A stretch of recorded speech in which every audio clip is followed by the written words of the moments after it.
I feel like I know you both already. And then the more you talk, the more I'm like, yeah, a new brother and a new sister. So I'm, Wow. I'm Yeah, honored. and I feel like I know you some too. I am part of the reboot of the Living School right now. Oh, So yeah. I've been listening to you weekly. We're having we're having so much excuse me, my voice is a little bit tired because we actually recorded all day yesterday. And it's so much fun. I mean, I hope that comes across because it literally is so much. It's like it's built around conversation, like what Justin Oh, it's does. awesome. You know, Yeah. Justin, how you emphasize conversation. And there is this emphasis on dialogue, and it really is a joy.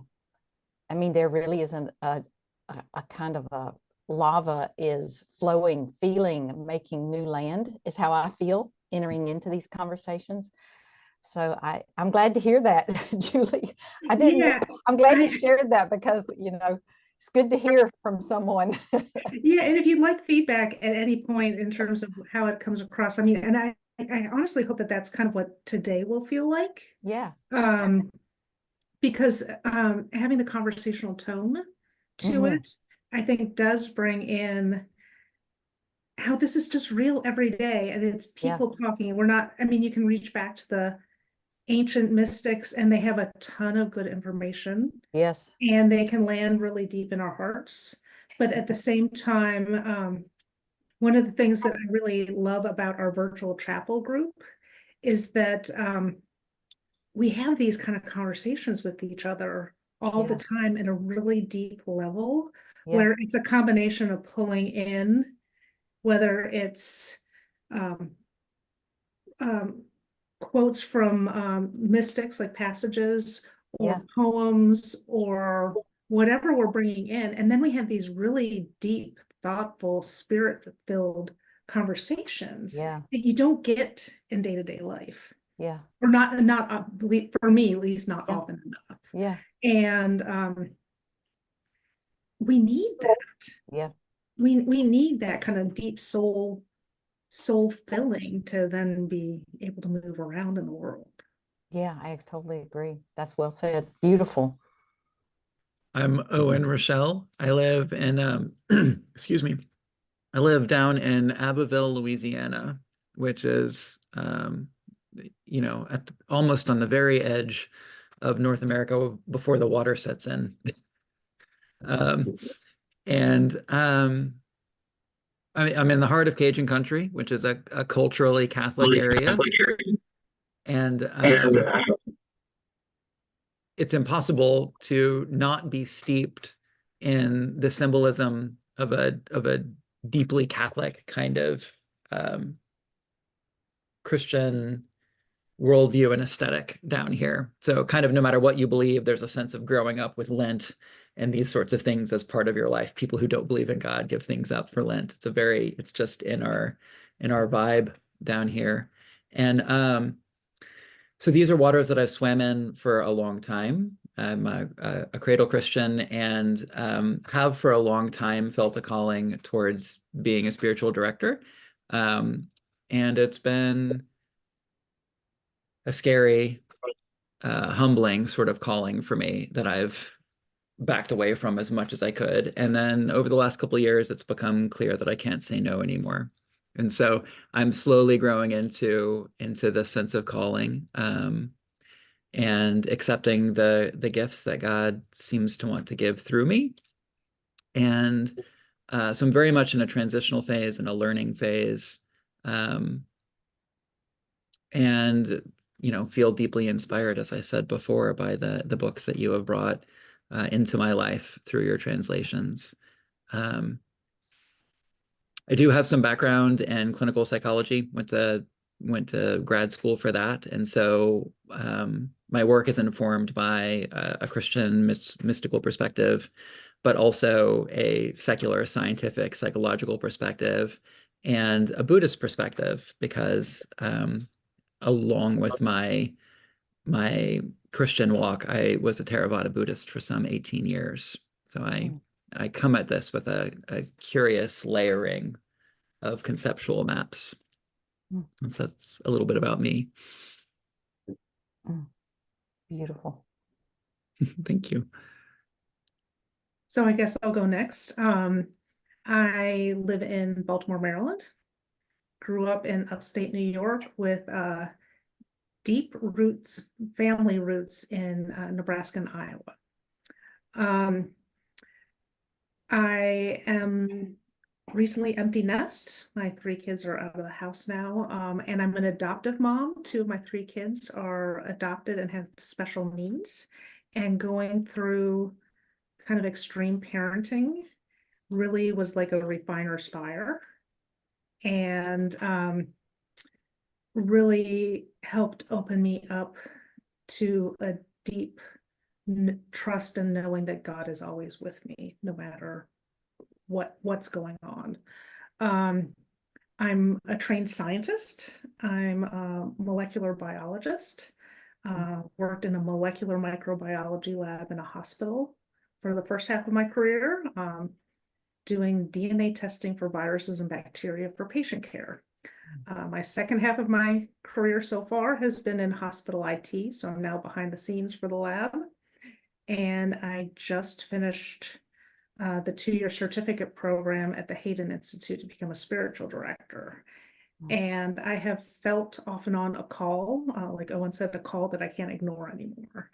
And for a long time, I thought it was seminary, but it really feels like I'm called to be companioning people in an anamkara, deep spiritual sense, less about the building and formal ritual within a religious setting. I grew up Lutheran, so I know liturgy, but ways of being more experimental and innovative in terms of worship and gathering and ritual, whether it's personal or within groups.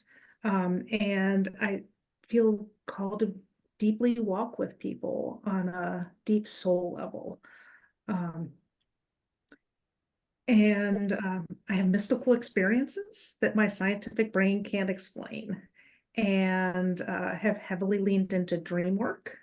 And the dream work and spirituality all kind of bubble through me, where I co-create with my art. It's a co-creating with source, and it comes in different forms, but it really feels like it's both very personal and very universal at the same time. And so I'm just finishing up my program. I'm going to be starting to have a handful of clients soon, and work on transitioning from my current career into something that hopefully will combine all these gifts together. Beautiful. Wow. I just love being here with you, Justin, and meeting Owen. And I mean, I just have to say, I just really want to say that, Julie, this combination of science and art and the way things bubble up, and then Owen, your background also in clinical psychology, and Justin, you know, I love your Psalter. So I just want to say it's an honor to be here. My name is Carmen Acevedo Butcher, and I work at Berkeley. My husband and I live in the Bay Area, and I have a PhD. They say, you know, you don't get a PhD, it gets you, so to speak. And it's in medieval literature. And during the time when I was at the University of Georgia, I was raised in the evangelical church. I'm no longer in it for some time now. But when I was in graduate school, you know, in one of those required courses, we were required to read some excerpts from an anthology. I don't even know what the translation would have been. And it was of these women, and they were very odd, and they were odd in a wonderful way. And I would learn later, you know, really that more about them. They were the medieval women mystics, and they talked about God as friend, and God as lover, and God as mother, God as she. And they talked about things that were very relatable, like blood in the sense of like, in a way women would understand somehow. You know, when Julianne talks about blood dripping off the eaves of the roof like rain, and that being Christ outpouring for us. And so they really saved me in certain ways, because they opened up in my heart this thing I'd been looking for an outlet for. So I'm really grateful for that required course, and it set me down a path. And I, in addition to teaching full time at Berkeley, I teach composition and research and also some public speaking. I do some teaching in various ways on the mystics, and I translate. I've translated the Cloud of Unknowing and Brother Lawrence. And it all started with translating this 10th century Benedictine monk Alfred of Inisham, who wrote poetic prose. It reminds me of Jim Finley's prose, just in Old English. And he wrote about the God of mercy. So my course has been talking about like translating works that have to do with God as healer and God of mercy, because that's what I most need. And I have done spiritual companioning for some time now. So I'm just delighted to be invited to this conversation, Justin, and to meet Owen and Julie. It's a pleasure. It's an honor. Thank y'all. Thank you. Well, the honor and pleasure is all mine. So thank you. Thank you for coming.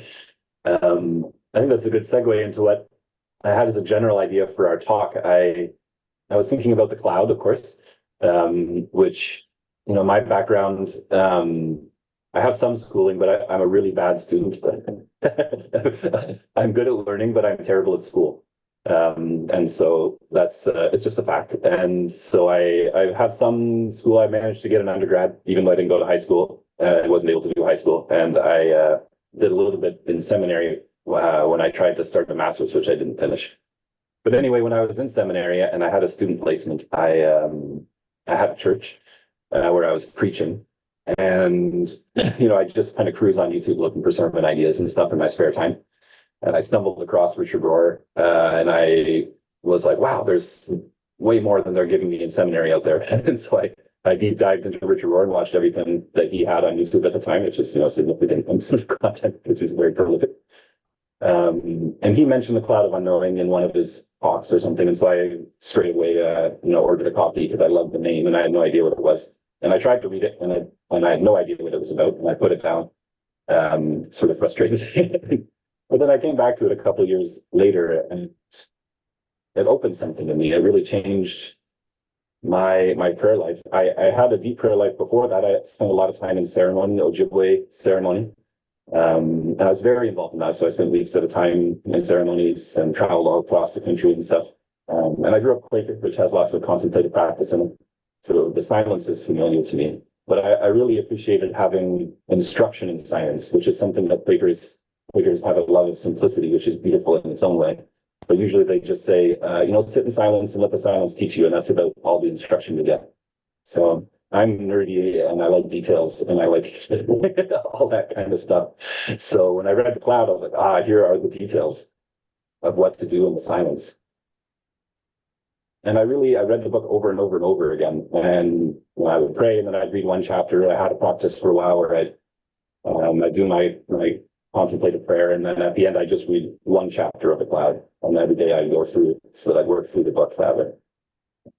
And I found it really helpful because as I was doing the prayer, the author was speaking to me. So like I finished the prayer and then it almost seemed like every single chapter had something that related to that experience I just had sitting. And so anyway, all of that's kind of roundabout. But what I was thinking about was how the teachings in the Cloud shaped me very deeply, and I think they're really important. But so did the author themselves, the way he or she, it's an anonymous author, wrote, and the way they show kindness and humility, while also sometimes being strict and all that kind of stuff. And so I'd love to be a spiritual director like the author of the Cloud was, if I could, you know, if I could aspire to be a spiritual director like somebody. There's lots, but that would be one of them. And so I was wondering if maybe we could talk about the Cloud and Brother Lawrence and any of the other texts that we love or that we read from that perspective. Like, what can they teach us as people? not excluding their teachings or their practices and all that, but above and beyond, and to include that and who they are as a person, and how I can be as a person when I'm sitting with people. Yeah, I don't know if that lands at folks or if that makes sense. But. Yeah, no, I love it, Justin. I'll just jump in and say, when you said you read it over and over and over, that to me seems the really approach, because when you translate it, the gift of translation is that it translates you. And the reason it translates you is that for me and for many others, like Jhumpa Lahiri, translation is the most intense form of reading. And so it's kind of like lectio divina on vitamins. Do you know it? I mean, when we think about the people we're talking about, they were people, and you know, if it was a Carthusian monk possibly who wrote the Cloud, they spent 2 to 4 hours a day in lectio, and many hours a day also, maybe 6 or so, in psalm singing. And so they were really going over and over these texts. And so I just think that repetition, you know how Jim Finley says repetition is not redundant. I think that notion, when you translate, you don't go through and translate it and you're done. You translate a rough draft and then you go back through it over and over and over, and you can get done with the polished draft, so to speak, more polished. And then you do it again, you give it to readers, and you do it again, and you do it so many times, the revision, that you don't count. It's not the point of counting. You do it until it feels still. And I just think the ongoingness of it, like the way Benedict says, always we begin again, that notion of doing it over and over out of joy, so that you drop your head into your heart, and you have this beyond the binary experience of communing. That to me, and also, and I know all of y'all do this, you know how when you're doing spiritual companioning, there's a part of you that has to move out of the way to give the person talking space.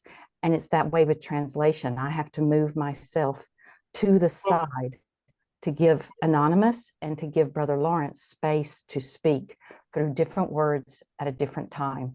And there's a lot of prayer involved, a lot. So those are my responses to your very wise opening, Justin.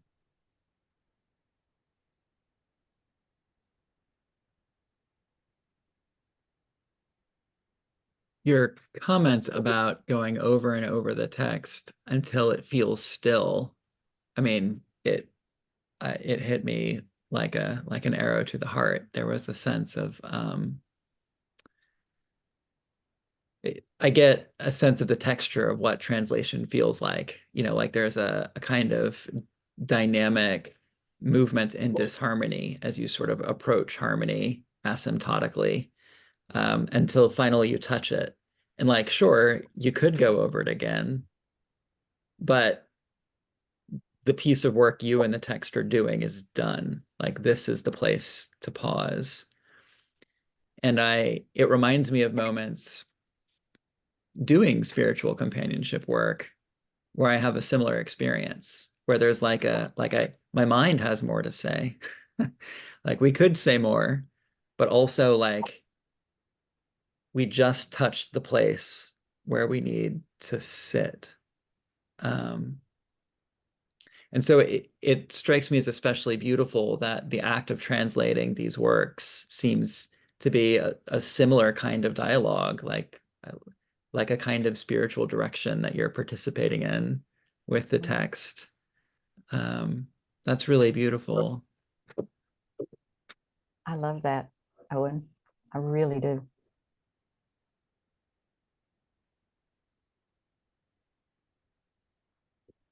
Yeah, it matches too. I don't translate from the original languages because that's not a skill that I have. But with Psalter of the Birds and some of the other projects I work on, I will take other people's translations, and so Psalter of the Birds, I use other people's translations, and then I rearrange it all, and I set it up so that it can be chanted. And definitely in that process, it opened up a whole lot more to those poems than I realized was there in the first place, and I started to make connections between them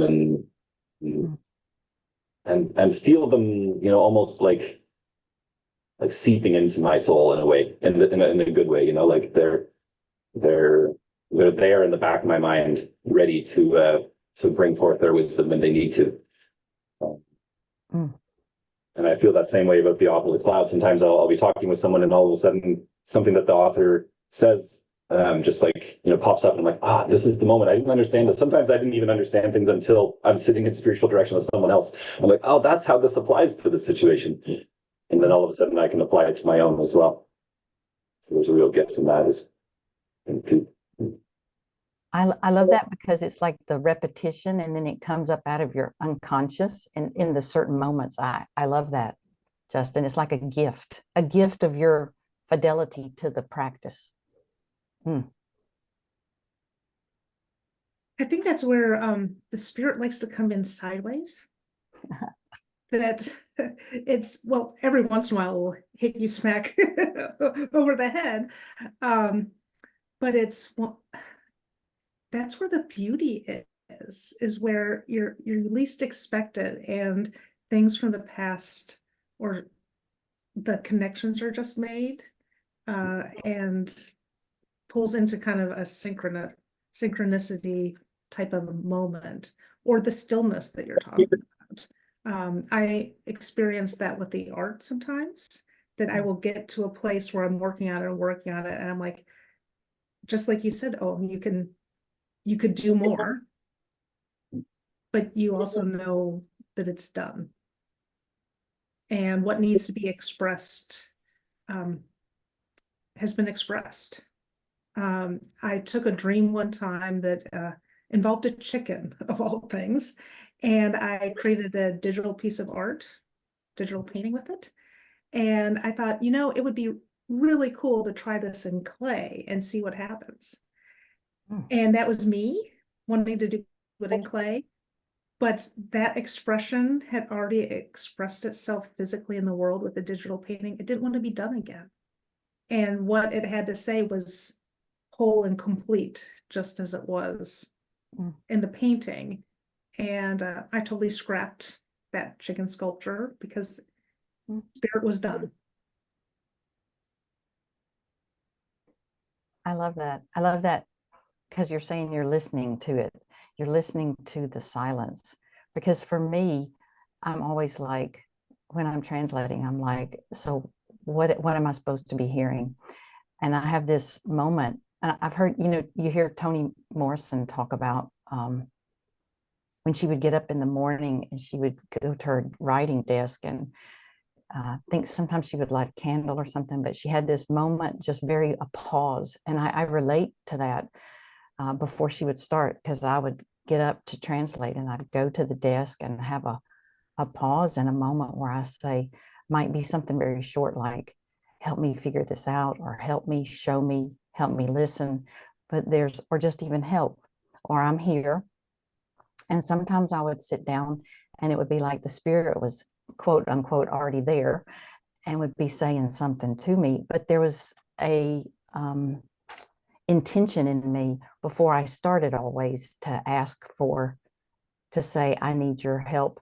And then along the way, that's how my day goes pretty much always. Because like you said, Julie, I might have an idea and it seems like a really good idea. And it's not that it's bad or anything, it's just not the time for it or not the way it's going right now. And I just think that fluidity of staying alert to listening, it's both exciting and also sometimes you're just like, couldn't it just be very plain and go according to how I thought it should? Do you know? But there's that adventure of staying open to as you said, you know, the coming in sideways. I think it's an adventure. So yeah, those are all of your stories are very relatable. That listening to the spirit. What keeps popping out at me as you kind of a theme in several of the things that you've said is this almost idea of it's this idea of like letting yourself be a vessel for what's trying to happen here, or to put it differently, maybe what God is trying to do here. You know, how spirit is trying to flow. And it's one of the places, given the pieces of my background that I've mentioned, so some clinical training as a psychologist, and a real love for therapy, as a practitioner, and as a recipient, but that's neither here nor there. But also as a practicing Buddhist, where practice is very much a technique, like I'm doing a thing. And the return towards, the healing work of spiritual companionship in a Christian context, where the director, the companion, is not the one doing the work per se, but the one sort of making room for the spirit to flow. And the prayer of the cloud, as Anonymous talks about it, which is just about sort of loving and opening up, and letting God do God's thing. Those have been big shifts for me. It's been an interesting transition, away from doing into opening up and letting be done. And I was wondering if that, does that land right for you? Is that kind of what you're describing? Oh yeah. And you really, because I know you all, I imagine you all have relatability with, you also do, in the sense of, like, you prepare, you study, you read, and all of that. But the main thing is being willing to say, and I'm listening here, I'm trying to listen with the ear of my heart. I'm just a human. I can sometimes think I'm listening and I'm not. Being aware of the fact that of our weaknesses and things like that. But really and truly, also, I do want to say the other part of it is preparing so that one can go, like when I translate, I read so many history books. I can't get enough information because I'm trying to be empathetic to a time. I'm trying to do the impossible. And by that, I don't mean I'm important in it. I just mean it's kind of like spiritual companioning or direction. In a way, we're trying to do the impossible, listen to another human being.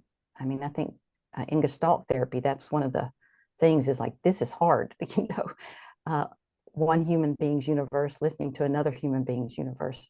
And so, for example, with Brother Lawrence, I listened to Jeffrey Parker, and he gave this wonderful, lots of details about the 17th century. And then I read lots of dictionaries. I can't have enough dictionaries.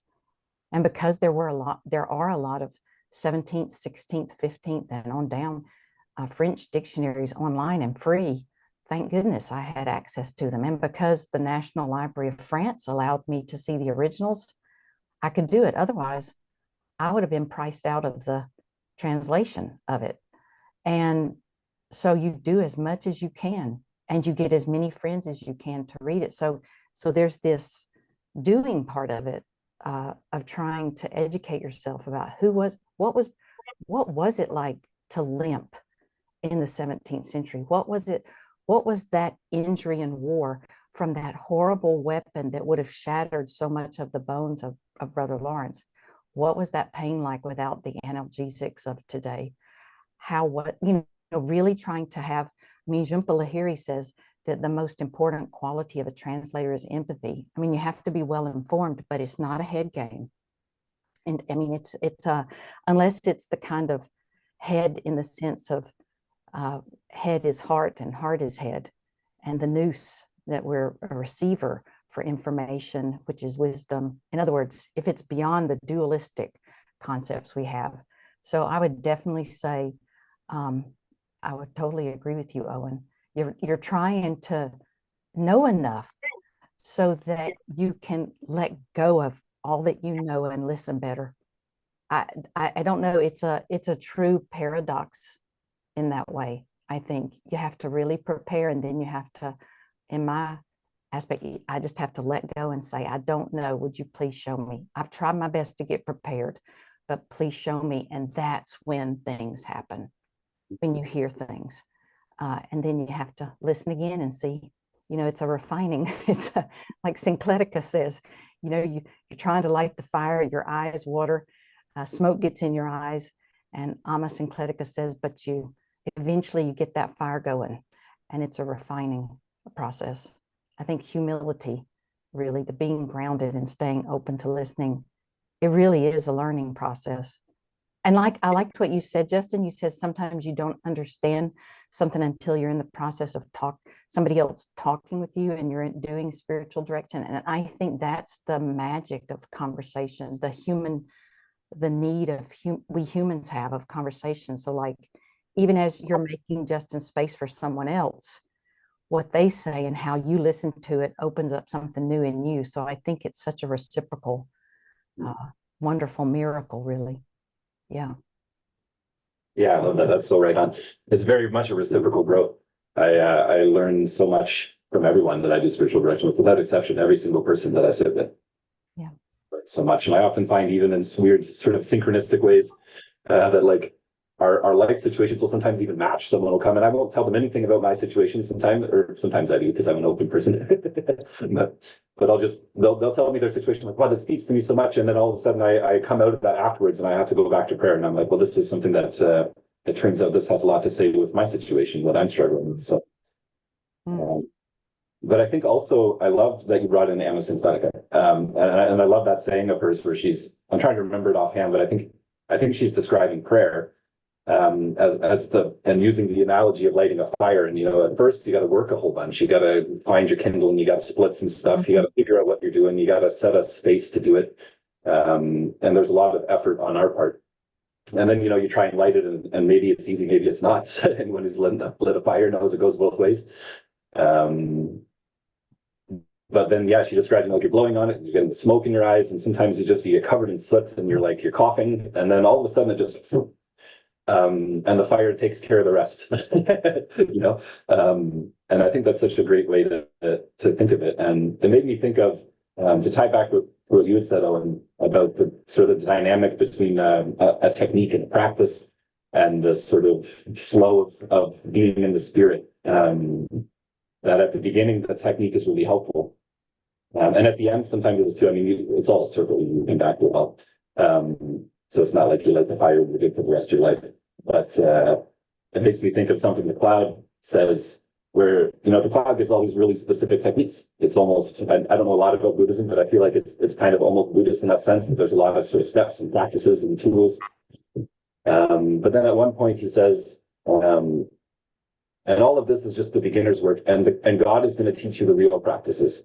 I think that's such a great thing to say to someone that you're instructing in prayer, that this is the gathering, the kindling. We're going to set up a spot, and I can help you with that. I know how to swing an axe, and we can do that together. But once that fire lights, then the practices you need are going to be revealed to you by God. You're gonna be able to set these aside, or have them be the practices God tells you to stick with, whatever the case may be. That's just what I thought of it. I love that sort of approach for having a balance between intentionality and effort, and free flowing submission to God's will, kind of thing. Well, that sounds a lot like Brother Lawrence saying, well, just do it. Just start the practice, Exactly. Use it in your everyday life, and just start it, and then make it a habit. But those little habits are things that do work on the heart. I know when life got really tough with parenting the special needs kids, I would latch on to just little tiny moments that brought me joy, where I could just sit for a few minutes with creation, whether it's, I don't know, a pretty flower on a walk, or a nice conversation with the cashier at the grocery store, or just any little interactions that made me feel alive. And whenever I feel alive, I know that's the spirit moving. And those kind of things then became kind of ingrained in the way I move through life. And and I didn't realize how much they had stuck, even when times had gotten better, but how they kind of tied through and became almost like a lifeline of presence that I could then call upon whenever I needed it. That's so beautiful. I appreciate your sharing that. Kind of where the wheel hits the road of contemplation and practice, because, and I love that you said, and it would really do your heart good. I think sometimes I think of contemplation and such. I mean, the Cloud talks about it, and you're right, and Brother Lawrence too. I think of it as almost like flossing your teeth. How you, if you develop this, as you were talking about, Julie, this little habit. I remember when I was a teenager, at first, flossing my teeth was like, I'd lie down in bed and think, oh, I haven't flossed my teeth. But then it gets to a point and I'd have to get up. I mean, maybe the first couple of times I didn't, I was just like, oh, I'll do it. But then as the habit became more ingrained, it's just a little habit. How long does it take to floss your teeth, really, But then I would, if I lay down at night, I'd be like, I can't, I got to get right up. And then it ended up being, I didn't forget, because it was a habit. And, if you think about it, flossing your teeth helps your mouth stay clean in a way that also helps your heart stay healthier. Do you know, it's all really related, and it's a small habit, but these small habits of mind or physically like that really make a big difference. And they don't, and as the Cloud author says, we sometimes think that contemplation takes a lot of time, but it says, he says, as quick as an atom. And the actual word he uses there is atom, which is astonishing, really. He says you can get up, go for, you walk, you do your work, you ride, he says, and you can contemplate. And Brother Lawrence, like you said, says the same, just do it, start where you are. And both of them, I like what you were saying, Justin, both of them say experiment, like you were saying, Justin. And I love the fact that they don't set themselves up to be gurus. I mean, the Cloud author says to the directee or companion, says, so you can try these strategies that I've given you and see if they work for you. And if they do, great. And if they don't, try the ones that you find, experiment. And then he said, I am certain you'll have more to teach me. He says, because I'm not a master of this yet. So it's this ongoing, always we begin again. And Brother Lawrence says, so here's a few ways you can do it, because people are always asking. It's like the desert, Amas and Avas. People are going to the desert saying, give me a word. And they always seem to be returning the person coming out to their own experience, right? And Brother Lawrence says, so here's a few things you could say. You could say, give me a heart of love, and he gives a few things. And then he says, or just whatever love gives you on the spot, So it's like they keep returning us, like you were saying, Julie, to this notion of, so try what works for you. Here are some things that work for me, but go for it. And be faithful to the practice in whatever way. And if you don't feel like being faithful to the practice on any certain day, find some way to. And just, I remember, who is it? William Miniger used to give these talks, and he would say, so the Cloud author is saying, okay, just have an intent, and then you're contemplating. And if you don't have the intent to contemplate on any day, say to God, I don't have the intent, give me the intent. And then just say, okay, I'm going to pretend to have the intent, and God will be happy. Just make any effort. And it's like we're almost like children, and God's saying, okay, you're trying. So I find it all very hopeful. It's very positive. Yeah. Yes. And what that brings up in me is the concept of grace, is allowing myself grace that I'm not going to get it right all the time. Yeah. And that I'm going to have good days where I'm really in tune, and other days I'm not. And even if I don't get around to whatever practice I'm doing for the day, even the thought of thinking, the thought of thinking and acknowledging that I'm not getting to it, to me almost seems like it's acknowledging it and making a connection anyway. And it seems like a lot of the point of all these practices is remembering the connection in the sense of the remembering, like we're connected, but we forget it all the time.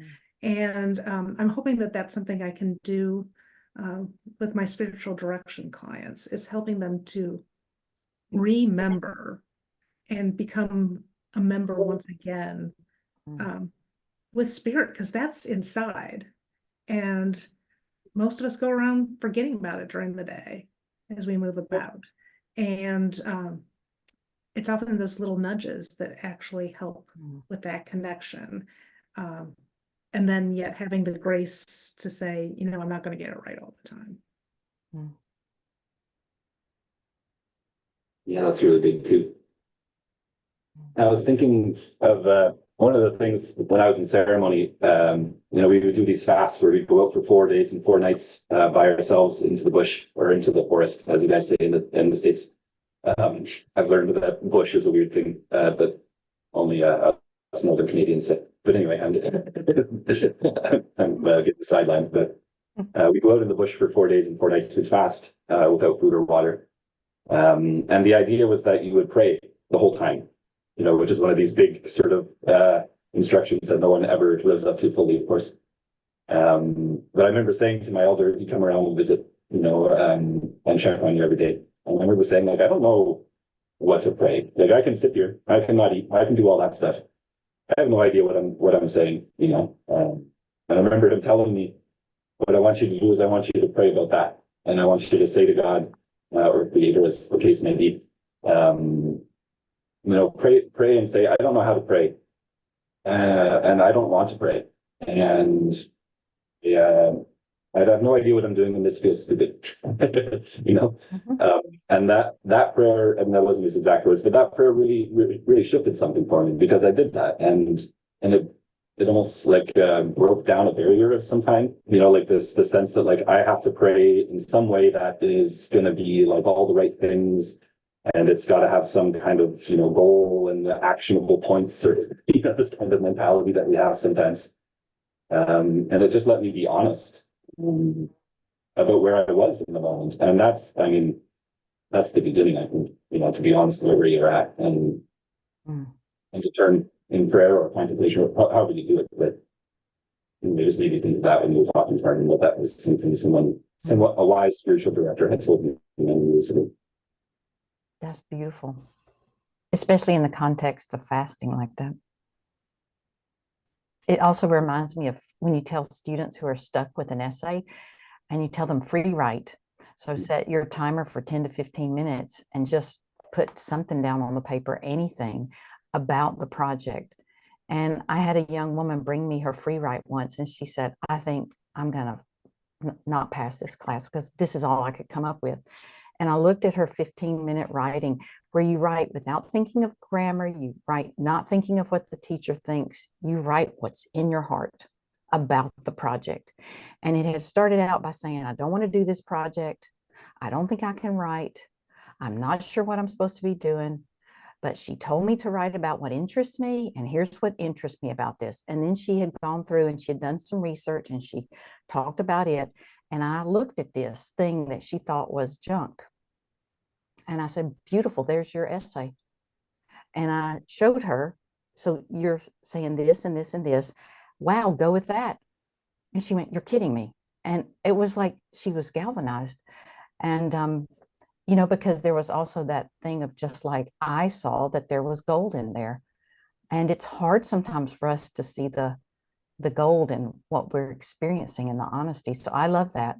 I absolutely, and I want to say one of the things I know my students, and they've written, one student wrote a research paper on this. One of the things they tell me they suffer with, and I am a recovering perfectionist, and they'll tell me, you know, I just need to get it right. And Anne Lamott in Bird by Bird says that perfectionism is the voice of the oppressor. And if you really dig down deep, my experience is that perfectionism is binary and it's dualistic. It's, I've got to get it right. that's really stressful, and it's not very organic, because I really don't see trees growing and saying, did I grow right? Just, I think it's not nature's way. Yeah. So I Yeah, love every this tree is for you. right. Yeah, there's no tree that's wrong. There's no tree in the bush that's wrong. No, no, they can be all what we call crooked, you Mhm. know, and all that. And you're like, when you really look at them, you're like, wow, you grew that way in the wind. Wow, you're beautiful. You know, it's really, yeah. It actually, I'm talking a bunch about ceremony now, which just sometimes happens. I switch gears in my mind, but one of the things that I learned from the elders was about collecting medicine. And so, a big part of the tradition is collecting herbs and things like that. And medicine is a very generalized term in the tradition. So it means physical medicine. It means, if you got a cold, use medicine.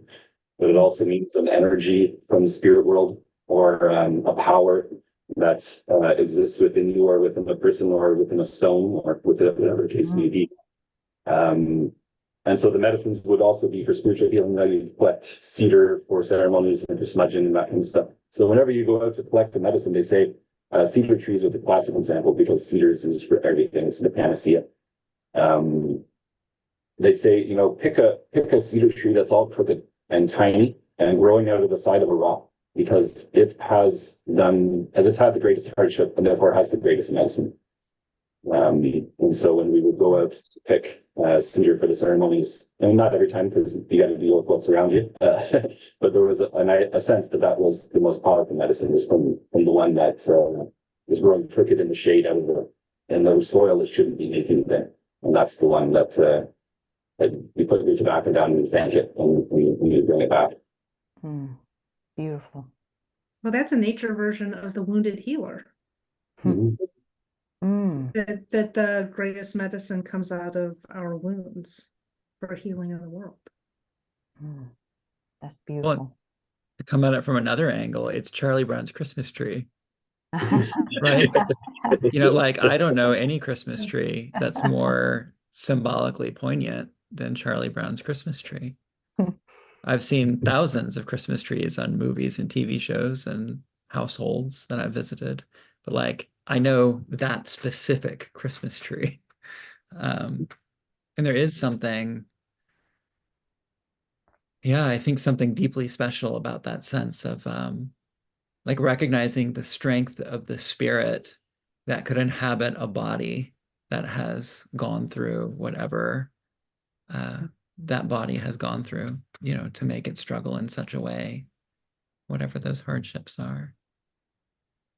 And we know very little about Anonymous, but it seems like maybe Brother Lawrence is kind of his own version too, with his tormented and wrecked body, and his sounds like emotional struggles with his role, or his various roles within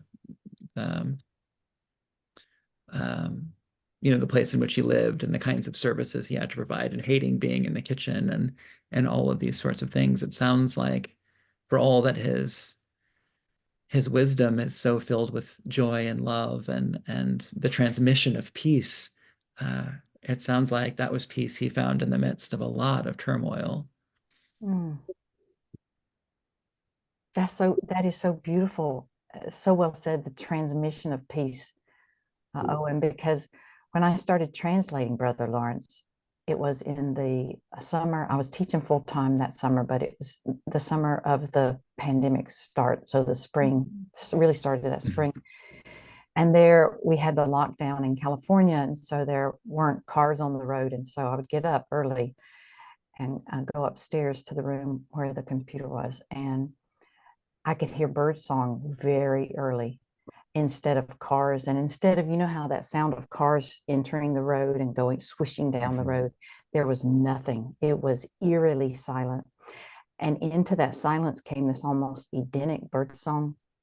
And that was paired with, since paradox is this and that and this and that and this, not just two things. And that was paired with and tripled with the collective death we were experiencing.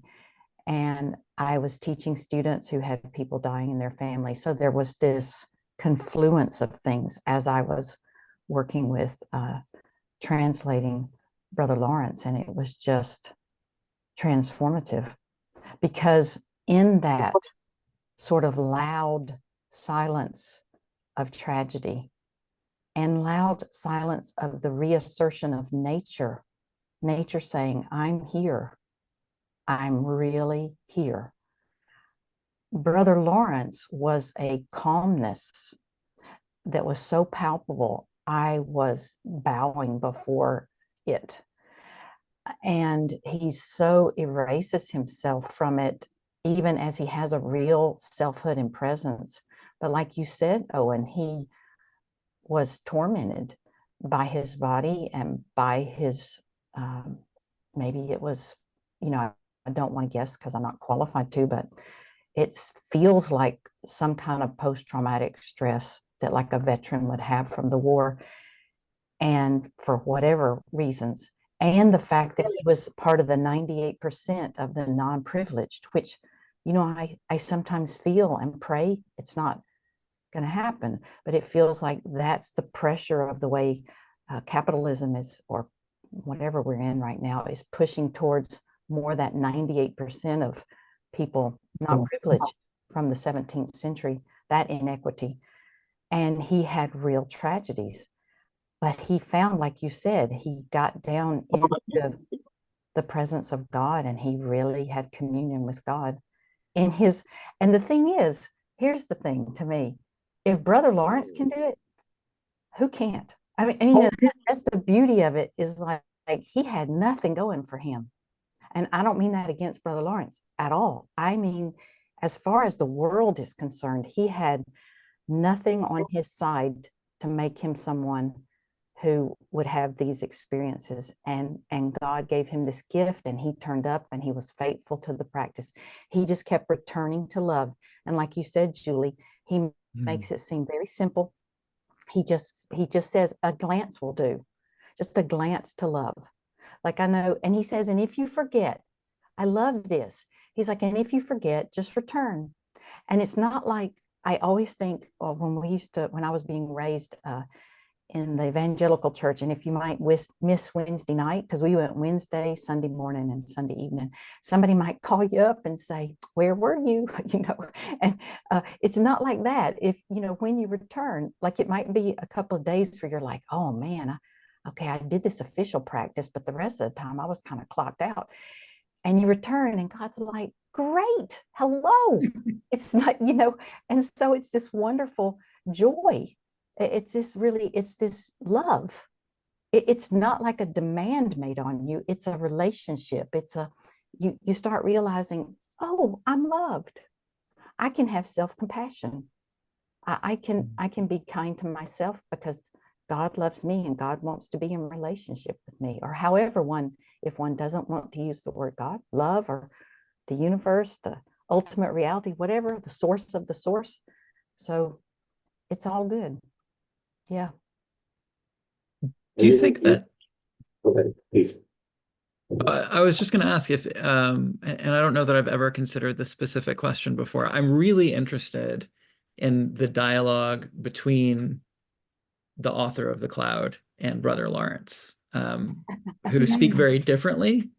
And I wonder how different they really are. And so maybe we can talk a lot about this, which I would love. The specific question that came up for me is, do you think that gesture of returning to love that Brother Lawrence talks about, which sometimes sounds a bit dualistic in its language, there's a me and there's that over there, we can interpret it that way, but do you think that's the same gesture as the author of The Clouds sort of letting go? Yeah. Yeah. Oh yeah, I think they are like the way we also have to think, in some ways, our understanding of the Cloud of Unknowing is through centering prayer. When I reread the Cloud of Unknowing in the Middle English, and when I read Brother Lawrence in the French, it's all the same thing to my mind. Because if you go into the Cloud, he says, it only takes a nanosecond, an atom of a moment to do this prayer. So we've taken that out. And because, you know, through Keating and Menninger and Pennington, they sort of found this need and made this centering prayer from the Cloud of Unknowing prayer. And it's all based on, of course, lectio divina, because that's what the cloud says. He said, I'm not even going to go into lectio. You know, it's 101 for this prayer. So all the prayers really assume that we're doing some kind of engagement with slow down, reading, steeping in, praying, resting in this scripture engagement. But the cloud author says it only takes a half a second. So in other words, I think we have this notion, or at least for the long time I did, that for the cloud, that's like this extended period of 20 minutes twice a day or something. But he actually says you can do this at any time. You just pause and return. I mean, really, and you think about Brother Lawrence, he was also doing this lectio. You know, he was engaging with the scripture in this very intensive way. So to my mind, they are both saying very, very similar thing of just turn to God and base it on this nurturing your soul with these words.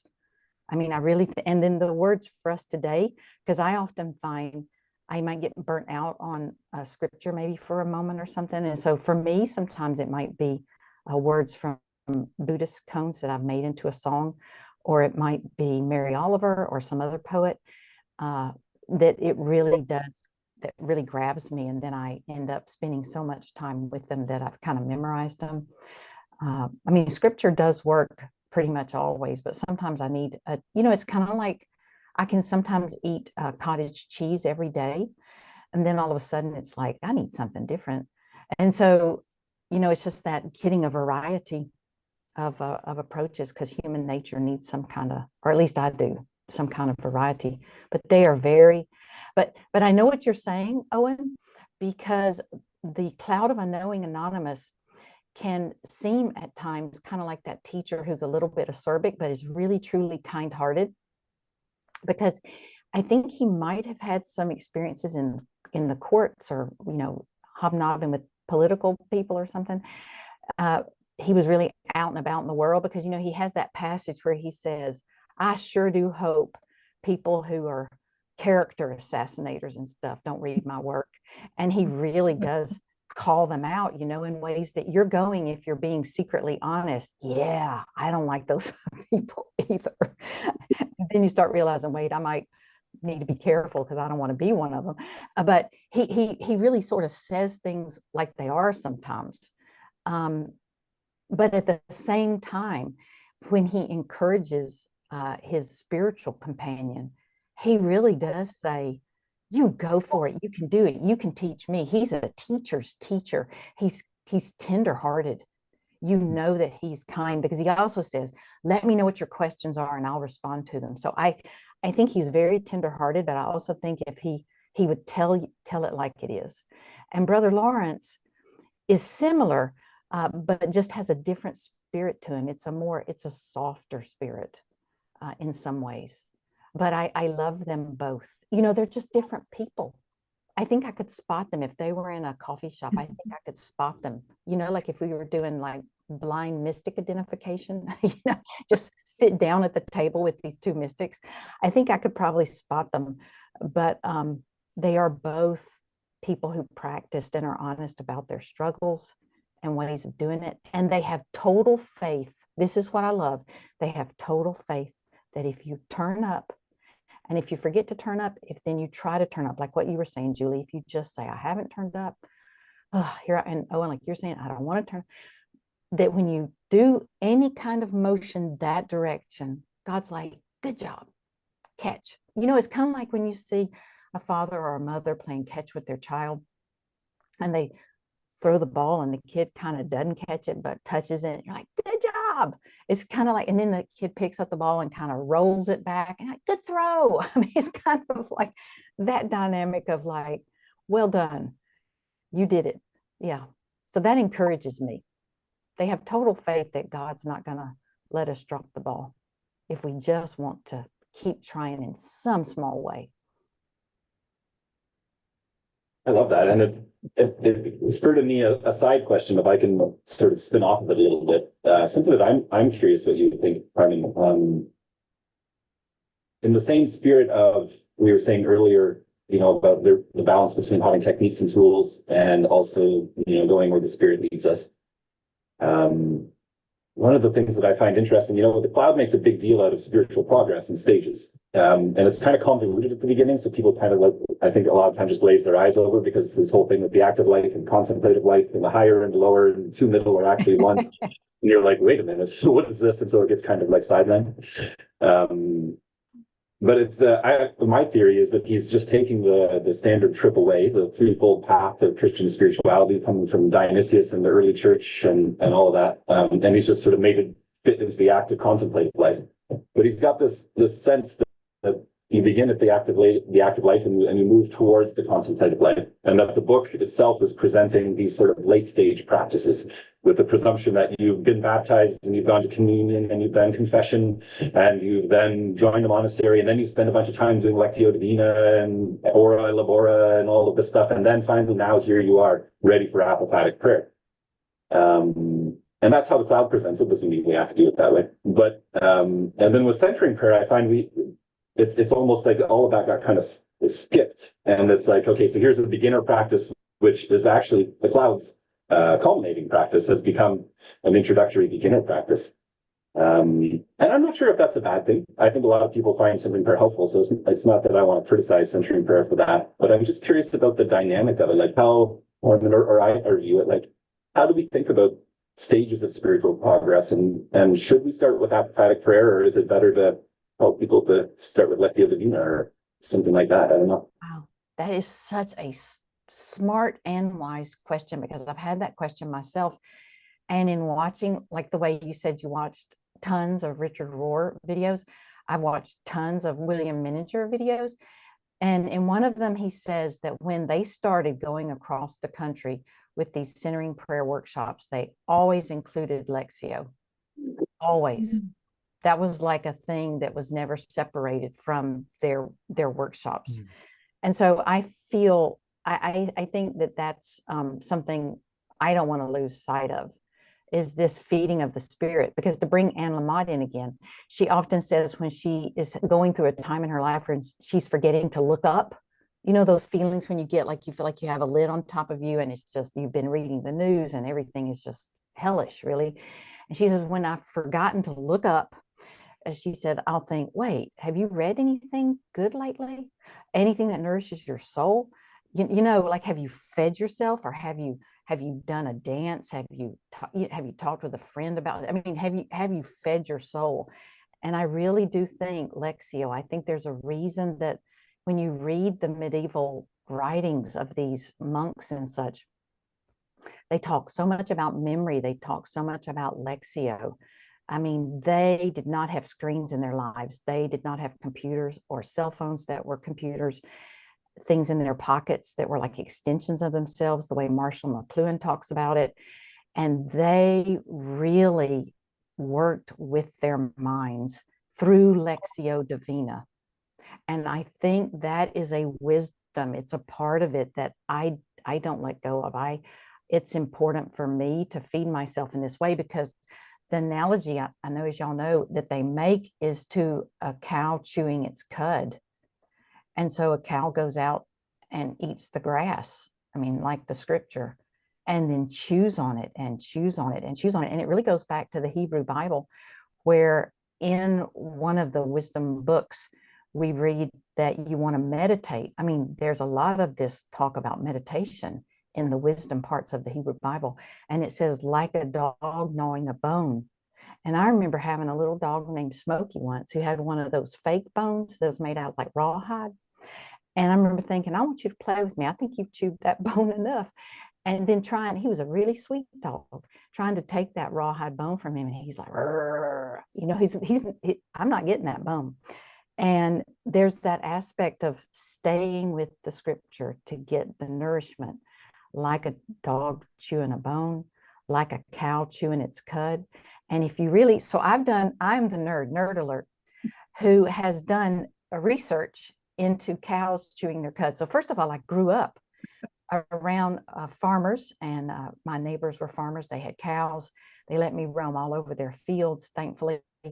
And I have done a lot of meditation and looking at, through my long walks, cows chewing their cud. It's so, first of all, it's so peaceful, you know. Second of all, they do it some 6 hours or so a day, like the monks did lectio divina and psalm singing. And they regurgitate. I mean, it's not gross, it's beautiful. They have all these stomachs, and they chew it and they regurgitate it, bring it back down, chew it again. And it's alchemy. It's like alchemy. It's like they alchemize it. There's enzymes. It breaks it down. It makes it part of their marrow. And I really think that this feeding part is really needed, perhaps now more than ever.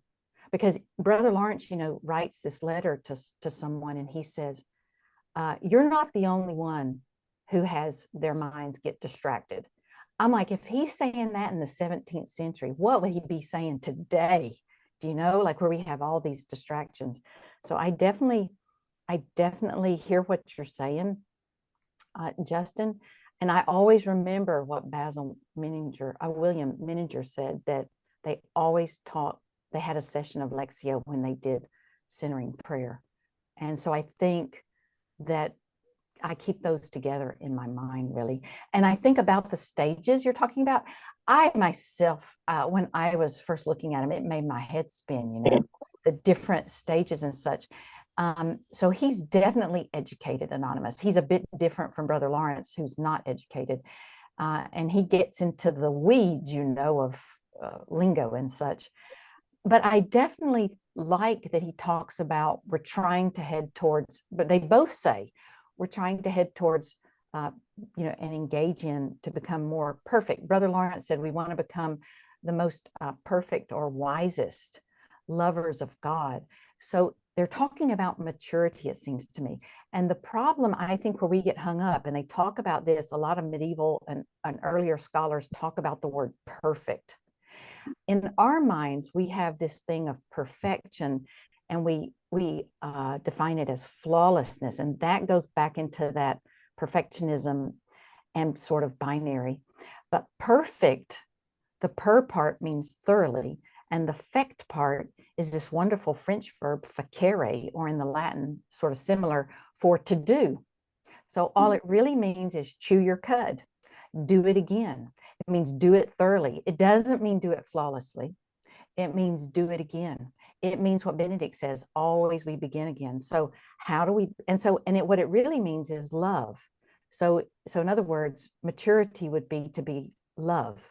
In other words, to recognize, not to get something outside yourself, but to recognize that I am made, you are made, we are made as love. We are in God's image. God is love. Ergo, if we want to put it into terms like, you know, philosophers might, therefore, we are love.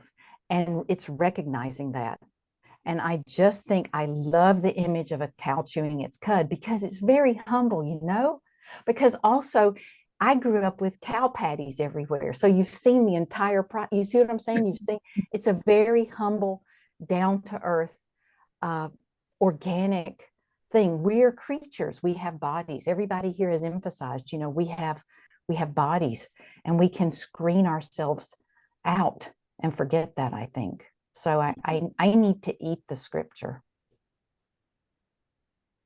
And the lectio can come in all kinds of forms. And that's what I like experimenting with. Taking secular things, and wrestling with them with the intention or lens of a spiritual, loving heart. And there are songs that speak to me in ways that I'm sure are not the way that the musicians originally intended, but still kind of work into my soul. I had been introduced to Origen and Origen's works on Song of Songs. And at one point I took a whole bunch of love songs and made a playlist. and listen to it from that point of view. Mm. And so there's all kinds of things that depending on the lens that we use to move through the world, again, it's the begin again, and the intention.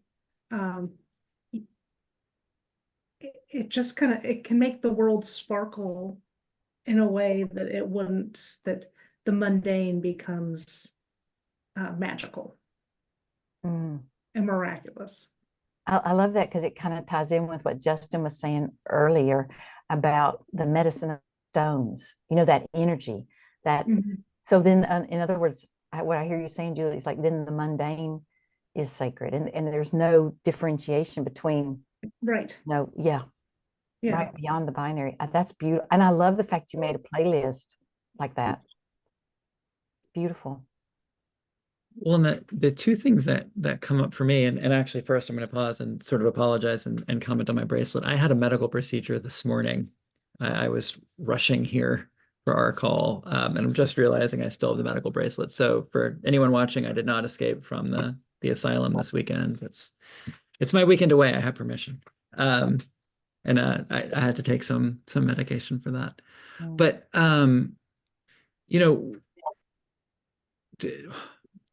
two things that stand out for me or are coming up for me, I guess, are one, this idea that like the intention is enough, it would seem, because at least on certain kind of theological and metaphysical accounts, to intend God, like that's God's will. Like we can't pick that on our own. Like God picks that through us. Our love for God is God's love for us.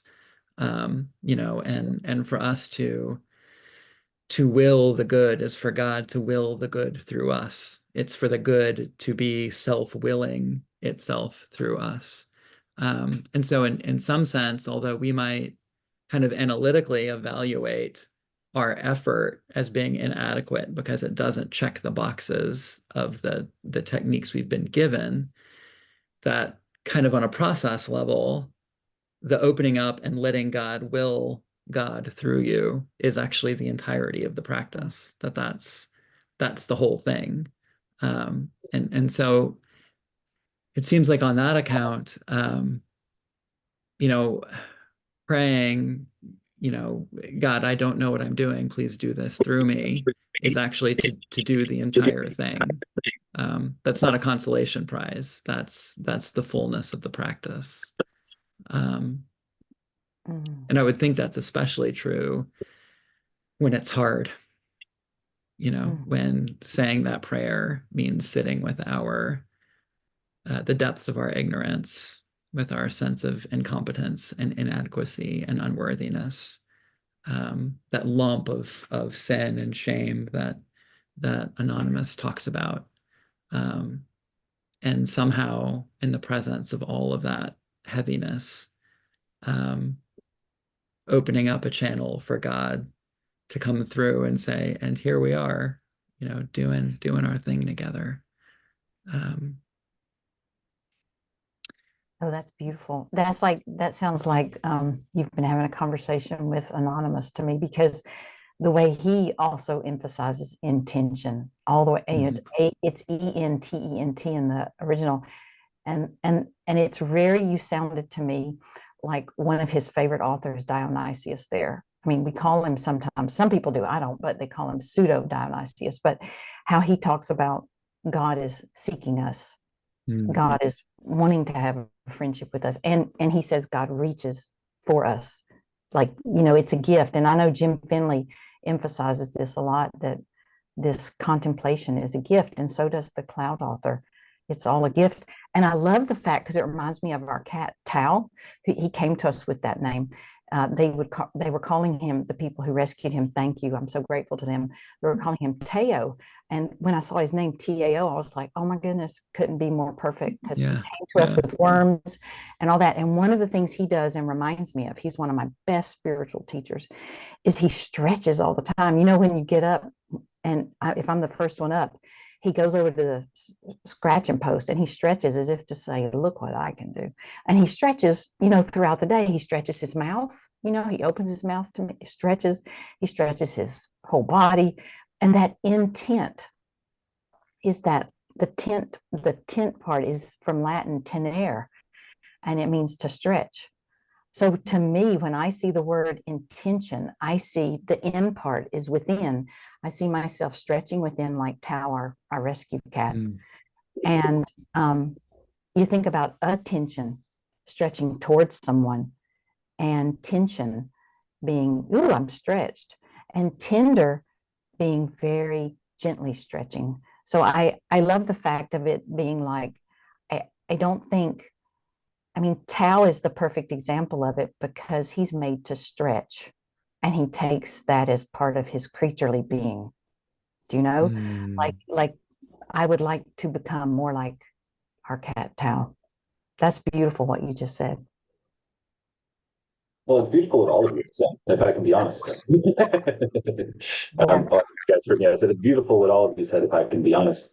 I also just became aware of the time, and I looked at the clock. I don't know if we need to wrap up soon, but I wanted to add at least one more, and I'll open it up for everybody else to add a last thought as well.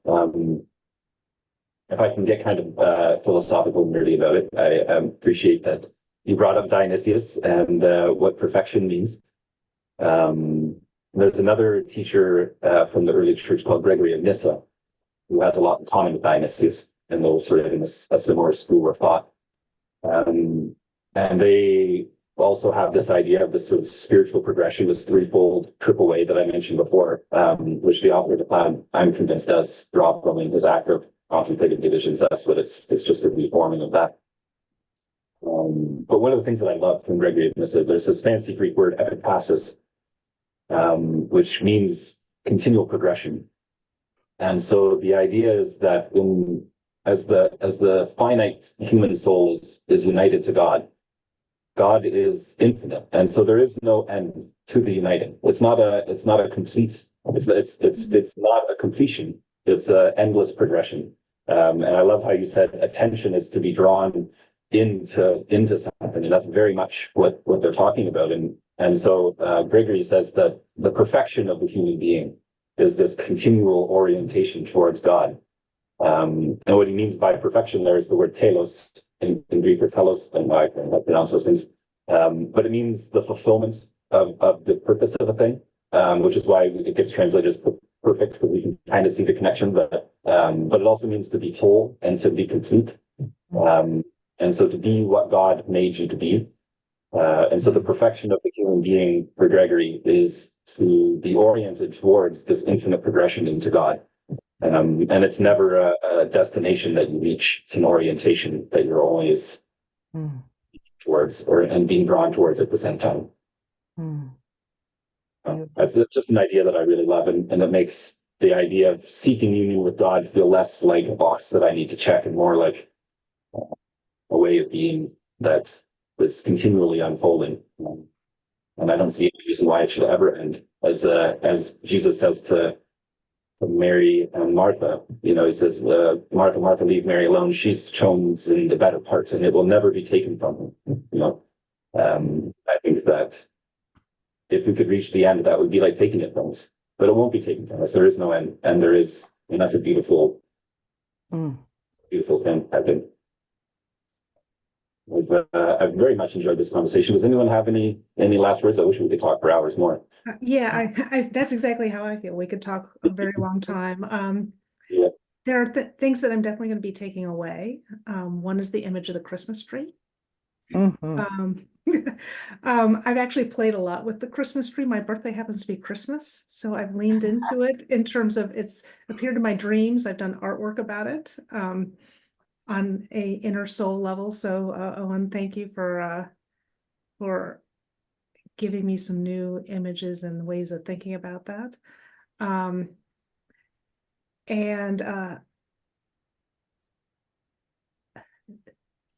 It's all kind of bubbling up. And what I keep thinking is what we started off with in the beginning was how things inform each other. And there's been so many touch points on what we've talked about today that I know that they're going to be bubbling through and informing how I see the world and my spirituality moving forward, just because these connections and it's a web of everything together. Mm. And I'm going to be leaving with vocation and the intention and the drawing in. I'll just leave it with a story.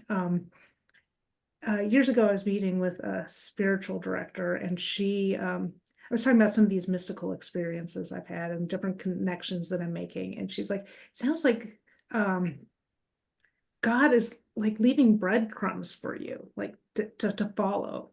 And I'm like, it's not breadcrumbs. We're talking about pieces of toast. It's not just like little bits. And over the years, it's gone from breadcrumbs to toast to loaves of bread. And I would say, but it was just within the last couple of weeks, the image and the thought that came to mind is, I'm ready to open a bakery. Mm. And I'm ready to be feeding people with what I've been led with. And some days it might be a loaf of bread, some days it may be a fancy pastry, but I'm ready to move from just being drawn in to helping people be drawn in with the same type of nourishment and intentionality that I've been leaning into. It's time to share. It's definitely time to share. That's beautiful. That is beautiful. I love also that you highlighted Owen's tree. And I love this idea of the bakery, because what I was thinking of for my last few words, I was thinking of Howard Thurman's Spelman Baccalaureate speech from May the 4th of 1980. And you can go to the Emory University site. It has Howard Thurman Digital Archives, and you can listen to it. He quotes this wonderful children's story called Blue Cat of Castletown by Catherine Kate Koblenz. And in that story, there's this song of the river. And the river says this: sing your own song, sing your own song. Out of yesterday's song comes, it goes into tomorrow. Sing your own song. With your life, fashion, beauty, this too is the song. Riches will pass and power, beauty remains. Sing your own song. All that is worth doing, do well, said the river. Sing your own song. And it goes on. And Howard Thurman takes that, and to piggyback on what you're saying, Julie, he says, simple story. There is something in every one of you that waits, listens for the sound of the genuine in yourself. And if you cannot hear it, you will never find whatever it is for which you're searching. And if you hear it and then do not follow it, it were better that you had never been born, he says. So he's really serious about this. And he goes on and says, your idiom is the only idiom of its kind in all the existences. And he keeps going on about that. And we often have heard, he says, listen for the sound of the genuine in yourself. But then he also says, you'll hear a lot of static, there's a lot of noise, and sometimes you can't hear it. So you need to pause, do the practice, listen. And then he says, you should also listen to the sound, wait, he says, and listen for the sound of the genuine in others. And he points out, this could even be the sound of the genuine in someone you don't like. You just wish they didn't exist. He says, and you really need to stop and listen for the sound of the genuine in everyone. So it's this notion of, I'm part of a community, and this community is really local and global. So starting with being in community with God, in community with myself and myselves, the parts of me that need to be welcomed, who feel estranged from me. And then I'm thinking of Richard Schwartz's internal family systems. I love that. It's revolutionary. Yes, it's beyond the mono mind. And then going towards looking at others and trying to listen for the sound of the genuine in others. That to me is that bakery you're talking about. Yeah. Yeah. I keep thinking about a word we used earlier, transmission. And in the sort of Eastern spiritual traditions, transmission is a word that's often used for the dynamic between a teacher and a student. And particularly in Buddhism, the idea is that the Buddha Dharma is transmitted non-verbally.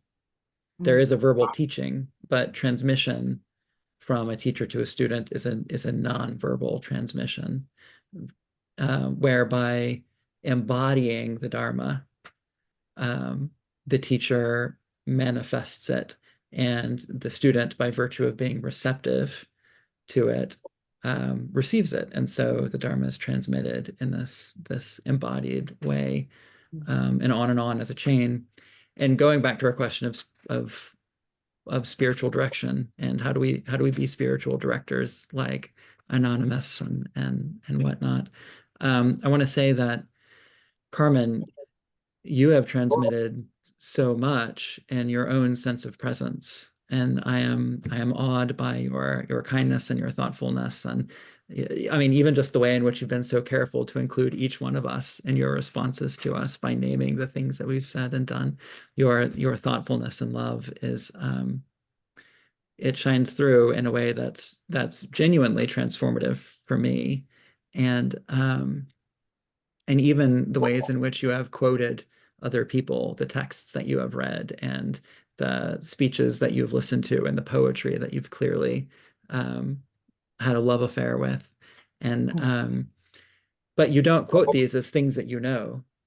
They bubble out of you in this perfectly woven tapestry of human expression that, I mean, as you said, can only be yours. You're the only one. And so I want to say thank you for the gift of yourself that you've given to us. And in that sense, I hope to be a spiritual companion like you, and to find that kind of authenticity in myself, and to be able to share it with the people that I work with, and with those that I live in the world with, these people that I love and share life with. So thank you all for that. And yeah, thank you all. Thank you, Owen. Thank you, Justin, and thank you, Julie. It's been a great, deep joy to be with y'all today. Yes, I echo that, a deep joy for sure, and thank you all so much. We'll wrap up. Just for everybody who's watching, there's going to be some links in the info section on the YouTube video, and you can find Carmen's work, and you can find out about spiritual direction and other things we have going on in our community and whatnot by checking that out.